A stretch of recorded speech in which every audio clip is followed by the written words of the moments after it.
What's up, y'all? My name is Melissa Valdez, your moderator for today. Happy Women's History Month. Welcome to Breaking Ceilings, presented by SNIPES. I'm an entertainment host and in-arena host for the Boston Celtics. All right, y'all, now it's time to meet these incredible women that are just doing their thing. Ladies, happy Women's History Month.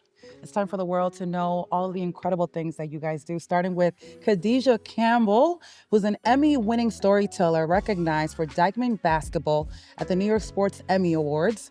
Her basketball and career pivot goes from being a former collegiate athlete turned sports and culture, marketing and partnerships leader.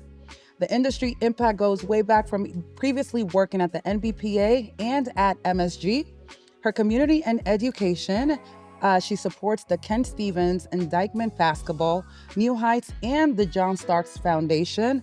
And her cultural roots, she's born and raised in the Bronx, American Jamaican, dedicated to empowering the next generation. Welcome, Khadija. Europe. Next up is Esther Wallace, artist turned athlete. She discovered basketball in high school, earning a Division I scholarship, a global basketball journey where she played, coached, and earned a master's in marketing in England.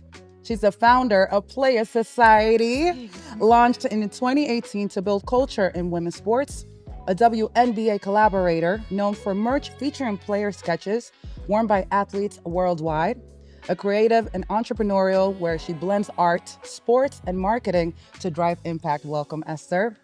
Next up, we got Ayana Hazeley, talent and event strategist, an expert in culture, entertainment, and brand partnerships, a multi-industry experience skilled in sports, music, and experiential marketing, collaboration specialist. She connects talent with opportunities for impactful partnerships, a community advocate, supports youth sports, especially for girls and marginalized groups, a connector and leader, excels in curating events, talent relations, and strategic partnerships. Welcome, Ayana.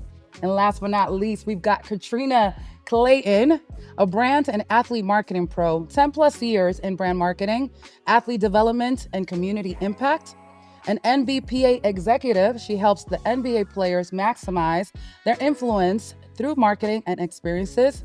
Youth advocate, where she supports organizations that connect sports, education, and mentorship.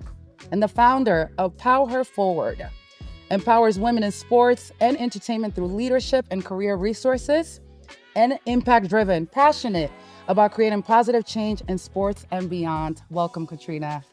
Wow, ladies, y'all are doing your thing. How are we feeling? I'm feeling good. Taking up Women's History Month, surrounded by such women that are just doing great work for the community. Fresh off Black History Month. Period. Okay. Well, let's talk breaking ceilings and changing the game, something that you are all doing in one way or another. What was your breaking ceilings moment, the time that you realized you were shattering limits in sports, whether it's in the basketball world or whatever aligns with you? So for me, I think I'm gonna take it like way back to the very beginning of my career in sports.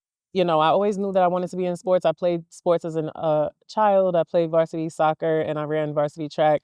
But I didn't know what that looks like outside of being an athlete, being a coach, being a trainer. Like the very, like when you're a kid, that's what you think sports is. You think the coach is the one that's Right. producing the game at MSG, right? But I think when I got my first like administrative assistant job, like for real, that's really when it was, right? That's when I realized like, oh, there's different avenues here. I could really create something for myself and something different than I've seen. I grew up around people who have careers that have more defined pathways. Nurses, officers, very like you go to school, you become a nurse, you pass your NCLEX, and then the trajectory is kind of already laid out for you and you can kind of figure it out. There's more direction, I feel like, and I was kind of like trying to create the path as I'm walking it. So really like I'll use the analogy like chopping down the trees in the forest and seeing like, so I didn't even know what the ceiling was, to be honest, but just breaking in, I feel like was enough for me. You know what I mean? So getting that first job in sports,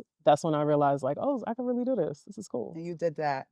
Yeah, I think for me, it was, I guess my answer is more so like the representation piece, like being a part of that women-led team and seeing like what they were doing in the community, how they were by way of just giving back to different organizations, like helping spread the brand of the team at the time, the Washington Wizards, where I worked, and as well as the G League team and the WNBA team that was under the whole umbrella. So being a part of that team, it just allowed me to see what was possible, allowed me to see that like women can lead and take charge. And like I worked for an amazing team. To this day, like things that I've learned from them, I still take with me, in my everyday today. So I would say that's kind of when I felt like I was a part of breaking glass ceilings, because I was a part of what that legacy was at the time. Beautiful stories, Layden. Congratulations to all of y'all for making it happen. I hope that you guys continue to remember this pivotal moment that really shaped your careers. And shout outs to all of the women behind the scenes doing the work. We know that it hasn't been an easy journey for women in sports, right? So let's talk about what's one challenge that you faced as a woman in the game, and how did you push through? One of the challenges that I've not directly faced, but you can sense it, you can feel it. I work in basketball, but I didn't play basketball. Like I said, I ran track, I played soccer.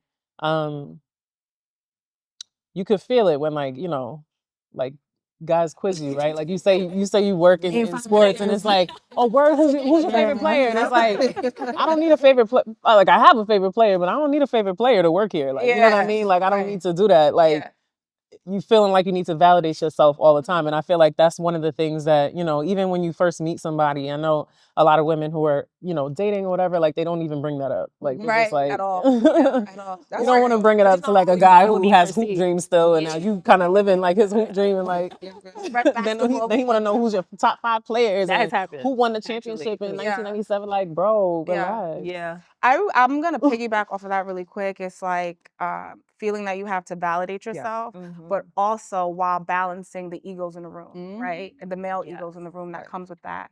So, and it's still like a practice, right? Us needing to remember how to advocate for ourselves and speak up for ourselves, so our work and our ideas, just our ideas and our worth are recognized. But being intentional with that, knowing when to be assertive, knowing how to read the room, and learning that. And to answer your question, as far as like how do you overcome that, and also, I love what Katrina said about the women too. But we have this sisterhood. Like I can call my former boss and be like, how would you handle this situation? How would you, this happened to me, like, how should I handle it next time? So as far as like, how do you overcome that? It's like hitting up my village, my people, my community. Shout outs to y'all. And speaking of community, you were talking about your village and, women that you admire. Right? We always have mentors and people that just really look out for us. Who were the women that paved the way for you guys, and how have they influenced your journey? Seeing the powerful women be human is another thing. Relatable. Like relatable, and like when they kind of, I'm gonna just use this term, like come down to your level. Like you may look at someone and you may idolize them and say, wow, they're a VP, but it's like in those moments where y'all are just having coffee, or or you're just talking about a bag on sale or a show, like you kind of get to see the human side of them and see like life be life, and like everyone has stuff going on. So like, yes, they may have moved up the ranks in their career, but like, they also have relationship stuff, and they also like may have, had some imposter syndrome at some point, or they also maybe had to figure out how to use their voice or find their voice, or, had to be in the boardroom and kind of like advocate for themselves. And I think I have so many women as well that I can name, like Sashia Jones is one of them. I'll name her. And I think just seeing them and like how they continue to push and like grow, because we're always growing also, and seeing like how the industry is shifting and changing, and how they just continue to like also their morale, right? Like having women that are of high morale, like reputation matters to them, and that's why they're still in the industry. And like, just seeing how they conduct themselves. Like I started my career in sales and sports ticket sales for the Sixers.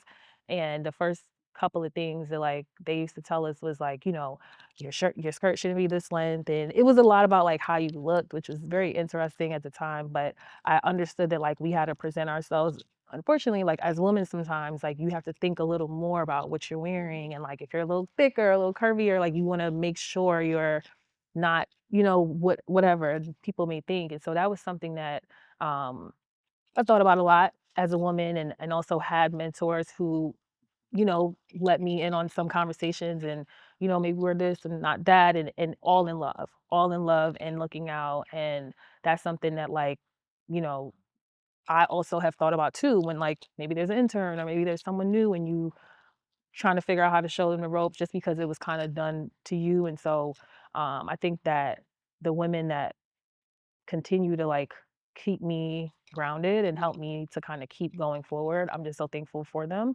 And I still reach out to them and I still talk to them, and I still, we still learn from them. Right.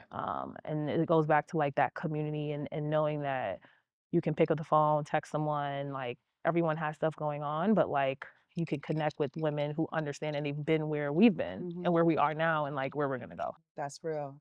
So I think, as Kiki had mentioned, always my mother, my siblings. My sister she's only a year and Family. 5 months older than me, and she's always been like the most adultiest person I've known. Like when we were in high school working in restaurants, she always had money, and I'm like, how you saving money from tips at Stir Crazy or like Red Lobster or whatever it is? I'm like, how she got so much money all the time? But she was very like adult, right? Like, so I look to her as like the person who, like, I want to be like her, like just stable in life and like kind of knows, you know, sure of herself, knows where she's going. I think also my sister-in-law, like both of my sister-in-laws, but one of them who I used to work for, like I think the women in my life who have held me accountable when I, went astray. Those women are forever important to me. My coach in high school, Coach Sherry. Those women on a personal level, I think, are always going to be the ones who kind of paved the way for me. What's one incredible project that you guys are very proud of? So, I mean, I'll even go back to the beginning of Play Society because early on, what I was trying to create, it was like a time where I didn't actually know exactly what it was going to look like. So it really felt like it felt like a project, right? Like, okay, how do I make this happen, or how do I bring this vision to life, right? And so I think the first piece was really when I started making the player t-shirts, right?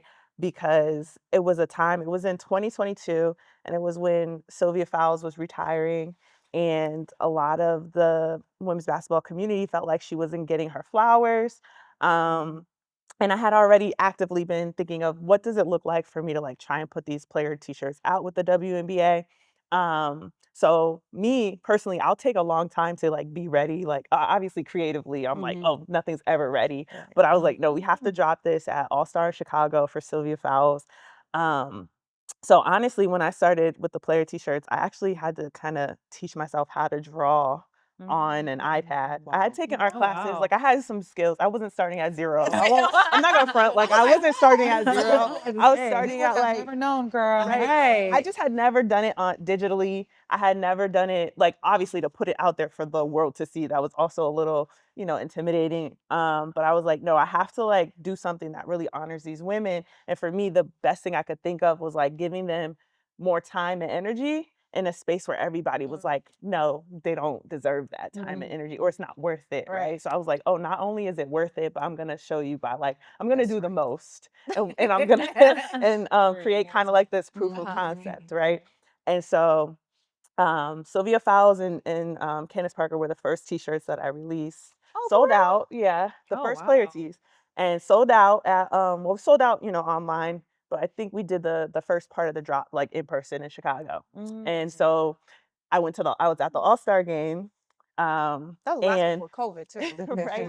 And still dunked right before like halftime in that game. Wow. So then at the end of the game, I'm standing on the court, like looking for somebody, and all of a sudden out of nowhere, I see Sylvia Fowles coming towards me. Oh my God. And she gives me a hug and she says, "Thank you."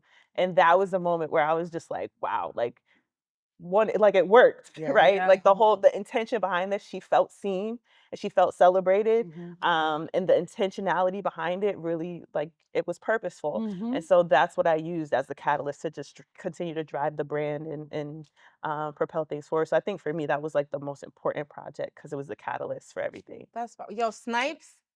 Gotta retro that. Gotta punching that tea. I'm just saying. You heard her. Isn't it so beautiful to have that moment where like all of your hard work, you know, pays off and you just like have a moment to like reflect. Yes. You know, so that's a beautiful story. Any other moments, ladies? Yeah, I can talk about one, and also COVID. I feel like COVID was like the time for us to think about things and memorialize them. But I was at the Washington Wizards at the time, and I know I got furloughed, but I can't remember the timeline of what it was. But John Wall was launching a rent relief program in DC for COVID, and I was a part of those conversations. So I used to volunteer with his foundation and like figure out ways to kind of help storytell on social media. But I was a huge part of that campaign in terms of like the story's so funny. Like the website person was in like India and there was like a storm and all the things. And like I had to build a website. I don't know how to build a website. Like I was doing that. I did a lot of the branding, marketing around it, around a lot of the strategy around it. The partnership conversation with the city. So he basically partnered with DC, the mayor, to pre-launch a program that they were going to launch. And so it was like a fund to raise money. And I think the first goal was like 300,000. But then that was raised in like a 2-day period. Like it was ridiculous. And then it went to like 500K, and then it went to 600K. And then like Jay-Z somehow found out about it, and like, it was just crazy. Like, and just the amount of people who reached out to, I guess, nod what he was doing. And also, he had done a lot of work in DC, and in the community in general. So I think for the most part, he's known for that. But being a part of the team on his foundation, I guess, helping his foundation kind of like build what that program was, and helping hundreds of people who were, that was a time where it was like, I don't have a job. I'm trying to figure out rent. I think it covered about 2 months' rent for a couple hundred people. But just being a part of a program that helped to bridge another bigger program, such a big deal. So I talk about that all the time and think about it all the time, because at the time it seemed like a lot of things I was just trying to pull together to help at the time. But thinking about the impact that his foundation made, but also like being a part of that, um, is just like such an amazing feeling. And not because of the Jay-Z thing, but that was cool too. That was cool too. Still great. Flex. And it was like Right, so very many proud. different, You just somehow found out about it. and it was just like just to see different athletes, like Yeah. like MLB players and like actresses, like just so many people who, not even just because they were from the DMV era, but I guess they resonated with it. It was cool to be a part of something that helped a lot of people in a time where everyone was just looking, trying to figure out what's next. Even some of us, right? Yeah. Like during that time, and be a furlough myself, right? But also like knowing, okay, like we can help people who actually really don't know like Right. how their rent is getting paid. So that was a great And all that comes back to, opportunity. the reward is even bigger. Yeah. Congratulations. I think there's a lot, because I feel like when you're in events, and I'm sure there's a lot of producers in this room right now who have produced things, right? Whether it's a set like this or an event itself. There's always that moment when, like, especially after the event, it's like you do so many months of prep, and then Right. there's like a 40-minute event, and you're like, wow, that's Right. it. Like, it's, Right. but it's like there's a moment sometimes when you just like looking at the event as it's taking place, and you're like, yes, I did that. Like this really was are the best. yeah, like I did that. This is really like this is Together. yeah, it came together, because there's always, I talk about events in a way that like what we do is we're just putting out fires and hoping that nobody knows that there was ever a fire, right? Right. Like, because it doesn't matter how many months you prepare, it doesn't matter It's always gonna be something. how many I's you dot, T's you cross, things are gonna go wrong. That's Right. what it is. That's the reason you're there. So I think one specific example I'll give is Latoya, who I mentioned, had gotten promoted. She was my boss for a while. I love Latoya. She had gotten promoted and no longer was the person I was reporting to, and she led a lot of our player-facing events at the MBPA. And I had the opportunity to lead our rookie one-court experience in Vegas around Summer League.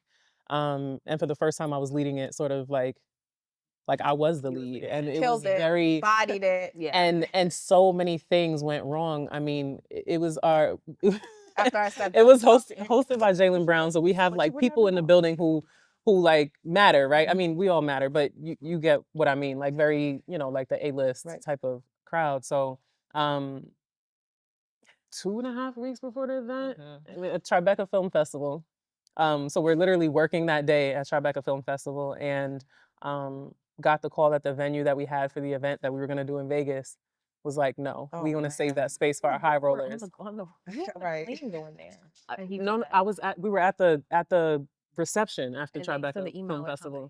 Yeah, so I'm on the phone. I can't even hear. I'm like, what? And he's like, you know, we got to keep that space reserved for our high rollers because, you know, in Vegas, these people come, they drop $1 million every weekend. So if they want this room, they got to be available for them.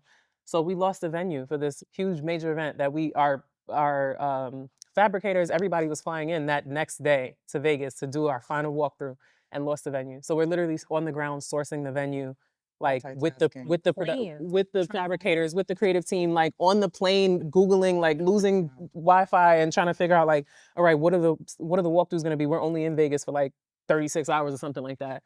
And like we got it together. And I think one of the things that's important when you're producing events is like you want to be thoughtful about the way people are gathering and experiencing your event, right? And we found a space that was not as luxe as the original space, but it ended up being the perfect vibe because they're rookies. They're not like on their 5th max count or whatever. You know what I mean? Like they're rookies. So it ended up being a humble space. It was packed in a good way. It ended up being a really, really dope event.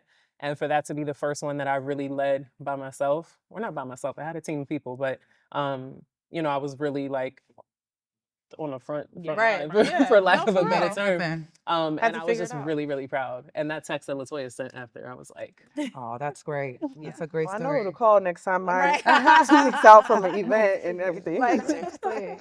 girl, give me a little more than 2 weeks. I was stressed. Tell us your moments, and then we'll wrap it up there. Yeah. I might cry, so I'm not gonna cry.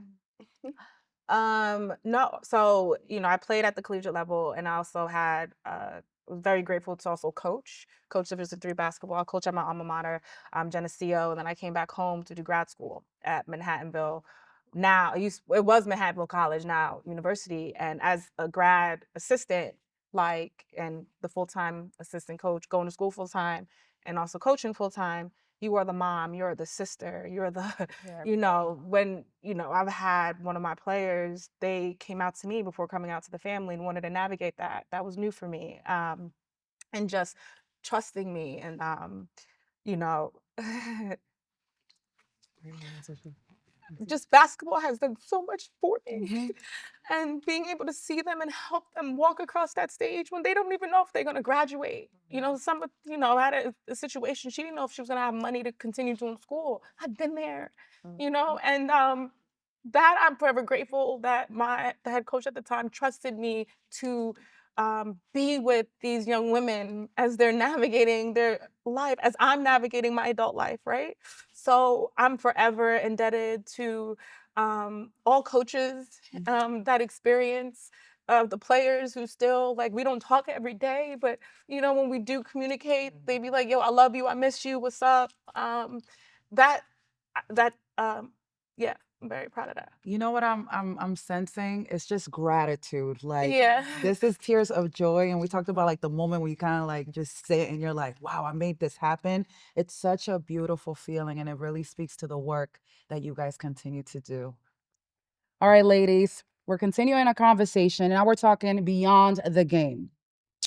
What do you think still needs change in basketball or the sports organizations to create more room for women to rise in leadership positions? Something that helps along the way of that is like immersing themselves even more within like our communities. It shouldn't just be, oh, you know, let's tap in and find someone to check a box, but it's like, let's actively engage with women, whether, you know, it's doing something like having a panel discussion, whether it's tapping into, you know, women's sports and having those conversations. But I feel like the more exposure that people who are the decision makers or who are the hiring managers, the more exposure or time that they spent actively engaging in these communities, the more that just becomes like, oh, this is a great talent that I want on my team, versus it feeling like, you're kind of just adding something that you're not as familiar with. So I think that it should be something that's more intertwined within just the everyday life of what organizations are doing. We've been talking about paving the way for the next generation and mentorship, and inspiring the younger generation. Let's talk about the culture and the future. If you can give one piece of advice to the next generation of women breaking ceilings in the game, such as yourselves, what would it be? I would say like I don't know if the term is called upskilling or like leaning into the things that we're good at. I think that a lot of times when you have the shield of like the company that you work for, sometimes you don't really tap into like what you're good at outside of work sometimes. And you probably don't know what that looks like. And it may not exactly be what you're doing in your everyday job, but I think that, you know, sports is just the landscape that we work in. There's marketers, there's creatives, there's, tech data driven, there are photographers, videographers, like get good at your skills and like learn new skills because sometimes doing different types of jobs. Like you could be, in ticket sales during the day, but you're a game photographer at night, and it just allows you to meet new people. It allows you to expand your network, and it just allows you to build new relationships. So I think that what I have been telling a lot of the students that like reach out to me is lean in on the skills that you're interested in, that you're good at, and like look at sports as the landscape that you're in. But what in sports is the thing that like you want to hone in on, and like how can you get really good at that? Especially now with like ChatGPT and like all the free classes and all the resources that are available now that maybe we didn't have as much when we were kind of coming up. So I would say lean into your skills, like get really good at them, and use that to kind of expand your network in the industry, but also expand, your knowledge and just continue learning. Great feedback. And I would even, to add to that, I would even say, think about how you're adding value. Because I feel like, even when things are very competitive, even now, like everybody always wants to work in sports. And, what's going to separate one candidate from the next or one professional from the next is what value do you bring to the table. And if you know your value, you should always know your value, That's right? right. Because if you know, whether it's the data or what you've already accomplished or what you bring to a team, what you bring to the table, if you always know that and have that at the forefront of your thinking, then you're going to be able to tap into those strengths, right? You're going to have that at the forefront of your mind, and you're going to be able to communicate that easily and hopefully then show up. So it's knowing that you're going to add value and then like show up and show out, follow through on it, right? I think that that's most important, especially when I'm hiring someone. That's what I look for. And you'll be more confident in yourself Absolutely. too. Right. Because sometimes like, and us three have worked together, sometimes when you're in a certain job, they may not see all sides and all facets of you Right. because that's not your job function. But if you're doing other things, like it'll make you feel a lot more confident, just because you're, Swiss Army knife, like you can do a lot of different things. So yeah. Love that. And ladies, to wrap up, let everyone know what's next for all of you. What is in the near future for all of these incredible women here? God. No. Man. So back in June, so this is a transition period for me. Well, I say fortunately, I was laid off of my previous job, but it definitely awarded me new opportunities to lean into my skills, to reconnect with my network and build my network.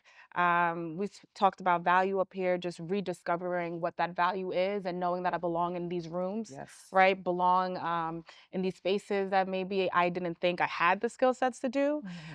So I'm going to continue to hone in on those skills, build on my personal brand and business, consulting business, as well as look for new full-time opportunities. And give back, because that's super important. And I was just gonna say, sometimes getting laid off or having to reshift is a blessing in disguise. Amen. So look at that.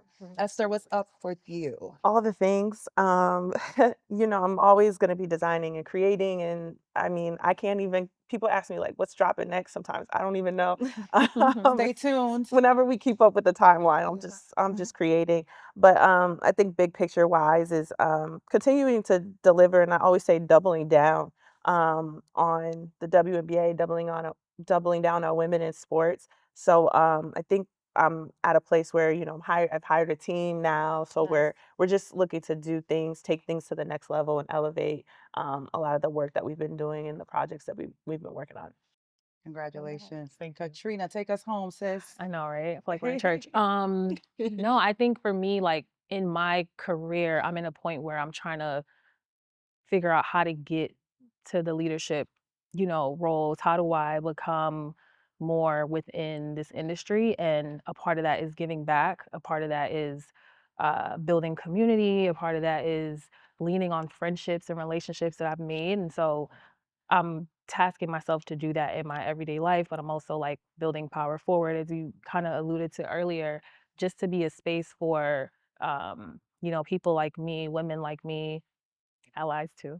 Um, just anyone who is looking to grow within the sports industry and kind of like wanting to build community, but you know, maybe don't know the next steps. You know, you want to become a senior manager, senior director, or you know, in the C-suite, but sometimes those opportunities aren't as clear, and the path isn't usually clear. And so I'm hoping that with Power Forward that I can kind of help carve that path out for people, whether it's like finding mentors or finding the resources and just creating community. Because I think in community is when that like peer-to-peer networking happens, that building relationship happens. And so from there, you know, I think we'll all grow. So. Beautiful. Ladies, I hope that you guys are very proud of yourselves. I hope you're proud of you. Thank you. We are proud of you. I'm proud of you. I've been so inspired, and so many other ladies out there, so many women are inspired by the work that you continue to do. So keep pushing forward. We appreciate your time. It's been a beautiful experience. Thank you to all of you for tuning in to Breaking Ceilings, powered by Snipes. Happy Women's History Month. Thank you, Snipes. Thank you.